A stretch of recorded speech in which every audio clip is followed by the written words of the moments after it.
We are back here now to jump back into another segment on some more contract talks, talking some more extensions, this time with the New England Patriots. But before I jump into fully this next topic, Anthony, thanks for joining the show. And to answer your question, do you feel this might be an overpay just a little bit for a one dimensional type of receiver who just relies on the speed, is not known for his route running? That's a good question. I think that's a lot. That's one thing that can be brought up when talking about an extension for DJ Moore. And there's a few things I will say just on that is the fact that, he was kind of buried with the Carolina Panthers. Not many people really realized the talent that he was there with Carolina because he just didn't have the opportunity to show it. He kind of got to express himself a little bit more in Chicago with a better team. But the reason I wouldn't say it's an overpay, just because with this new extension, he is the seventh highest paid receiver in the NFL. So it's not like he jumped up right behind Justin Jefferson or right in the conversation with A.J. Brown or Amon-Ra St. Brown. If he got over $30 million or around that margin, I would say maybe there would be some hesitation there from me. Maybe you could point out the fact that the $82.6 million guaranteed is, only right behind Justin Jefferson and A.J. Brown in terms of guaranteed money. That could be something that you could point out to because that's ultimately a lot, which is what matters. But I wouldn't say it's an overpay. I think he's done a good job with the Chicago Bears and how valuable he was just coming off of last year too. He kind of had that leverage, so I would say that.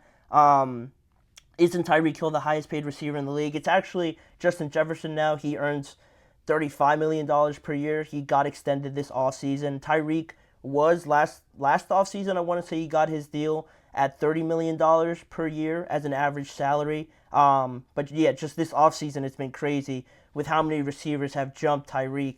And now there's, a new hierarchy, new top five highest paid. So that's where the receiver market is. It's kind of hard to keep up with, honestly, just because of the amount of extensions that there's been.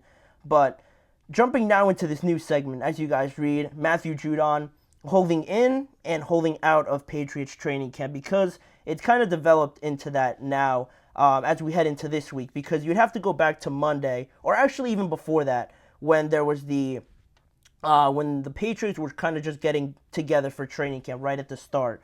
Matthew Judon was present. He said he wasn't going to hold out. He said that he tried that last year and it just didn't feel right with the kind of person that he was.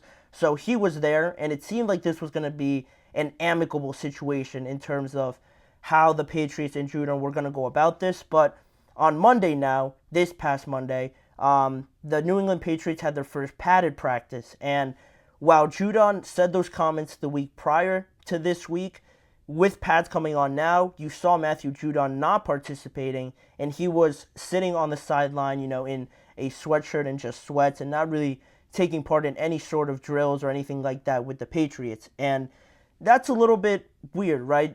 Something I wasn't expecting, just because it seemed the way he was talking just a few days before Monday, how this seemed to have been going in a better direction, a more friendlier, at a compromise sort of way, that the Patriots and Judon were going to sort this entire thing out. But the pads come on, and now he's not participating. And that's an avenue, that's a strategy that I thought he should have taken right from the start. He's going to make around $6.5 million as a base salary this year.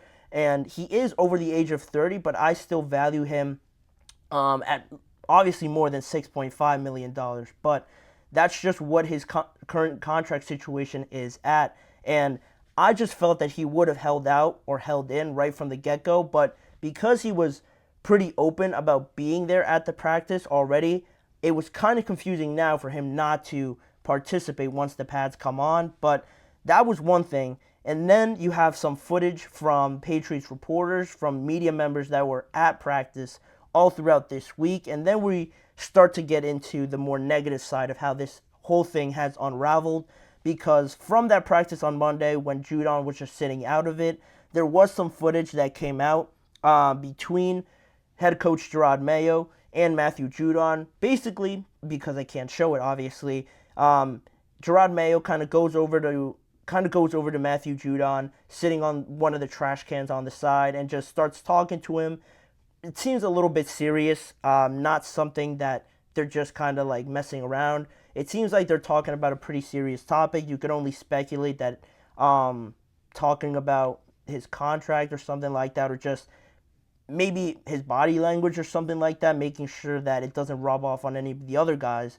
But they were having a pretty serious conversation by the looks of it, and that lasted a good 10 to 15 minutes before their conversation ended, and Matthew Judon looked to be just walking off of the field after that, and that already doesn't look great. But then you have Karen Gurigan.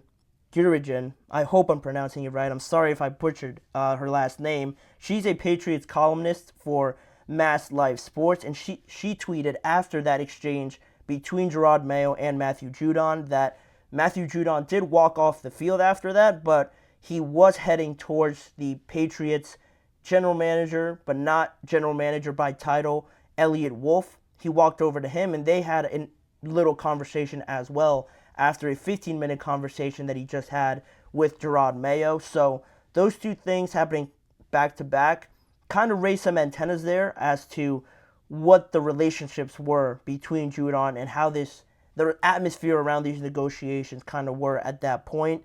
Then, to add on to that, Greg A. Bernard sort of reported after, this footage and just the atmosphere around the Patriots training camp, his idea on what he believes could be the issue here with Matthew Judon now, and what could have changed to lead to this change in behavior now with Judon. He said that Matthew Judon might be starting to think that the Patriots are gonna give the extension to Davon Godchaux, their nose tackle, defensive tackle, who is also looking for a new deal. Judon may start to believe that the Patriots are gonna almost prioritize his contract extension before they get to him, and leaving him essentially as the last contract still left to be ironed out. And that obviously doesn't make Judon happy. Almost, I don't want to say envious, just because I don't know that for sure, but if you look at how everybody else is getting paid, how your teammates are getting paid, how lucrative the deals are for pass rushers, and now you're one of two contracts left, and they decide to extend the other guy, Davon Godchaux, it could leave you feeling a sort of way now towards the Patriots, and looking at them like what's good, like what's going on with this situation. I thought I was valued a lot higher than this, and but to the Patriots' defense a little bit, with the situation going on with Christian Barmore, their best defensive lineman, same position as Davon Godchaux, pretty much. It does make sense now that he is out indefinitely with blood clots that they would want to prioritize Godchaux, just as an immediate replacement there for Christian Barmore. But regardless of that, according to Greg A. Bernard, that's what could have changed, what could lead to Matthew Judon feeling a bit salty about the whole situation now. And like I said, Judon, because he is scheduled to make $6.5 million in base salary in his final year, it's not an ideal situation.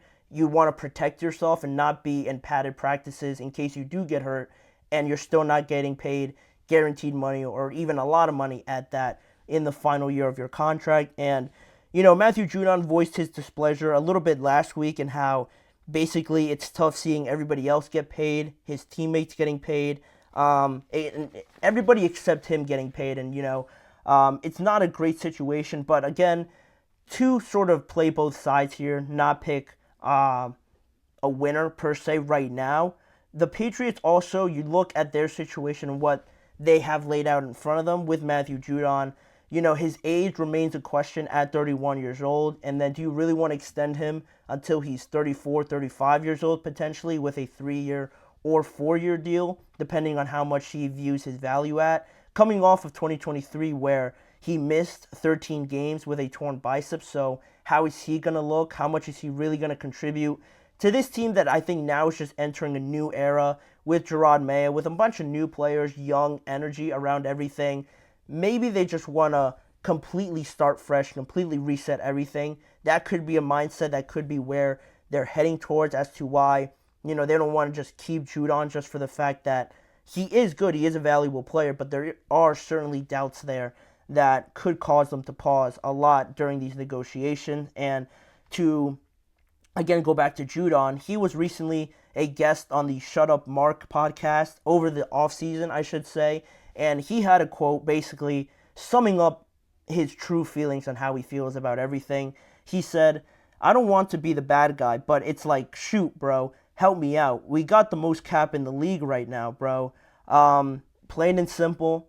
And that's really what it boils down to. You add on the fact that he mentions and he brings up the cap space that the Patriots have, almost like doing him a solid for all the good years that he has produced for the Patriots, being arguably one of their best players overall on that side of the ball. You don't want to throw him like a pity bone or something like that, but you'd want to, scratch his back for doing everything that he has put into the Patriots and all the production. I want to say he was an All-Pro or a Pro Bowler a few years ago, so, it's not like he was just kind of coasting and being average. He was really a great player for the Patriots, so that's where Judon's feelings are right now, almost feeling, not appreciated by the Patriots at this point. And it is a situation where you can see both sides of it, but I just feel like at this point, there was also the fact that Judon said on that podcast, the Shut Up Mark podcast, he said that he even presented the Patriots with a contract offer of his own to them to kind of, get the chains moving here a little bit. And the Patriots still, after that, there hasn't been much progress. I'll say that, and I'll correct that actually, because I think I saw today that the Patriots have offered him a contract extension or have offered him something at least out there. I don't know specifically what it was. I just saw that it was reported that the Patriots did offer him something over the last few days. So maybe they get something figured out or it just becomes more of the same thing. But overall, I think that the Patriots have pretty much shown their level of urgency at this point in time to kind of extend Matthew Judon or not extend him. So almost to a point where you got to read the writing on the wall and accept the fact that it's just not going to happen. Now, does that mean that Matthew Judon holds out the entire season or something like that? I don't think that would benefit him too much because there's already questions about his age. He might have to swallow his ego a little bit, play out this year, play very well, and then you can impress some teams next year. And if the Patriots really still don't value you or don't change their mind after you have a great season, hopefully, then maybe another team values you. Maybe another team sees that you performed well, and they'll give you a 2-year, 1-year deal or something like that, and you could prove yourself just this year in 2023. But to me, it's not looking like it'll get done, but, anything can still happen. Maybe Matthew Judon takes less with this new contract offer that the Patriots have reportedly given him, but we'll see. That's just how it all has broken down right now, taking more of a sour route.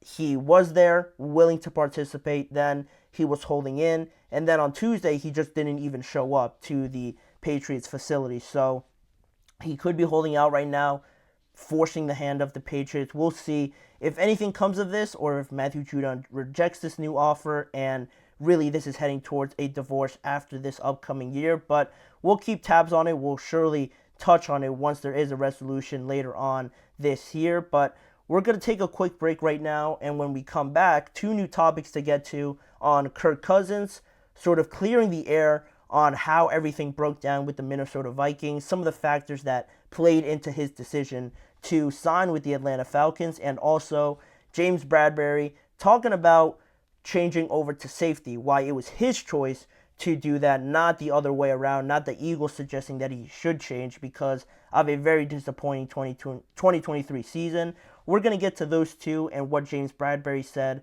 as well as what Kirk Cousins said on those topics when we return in just a few seconds.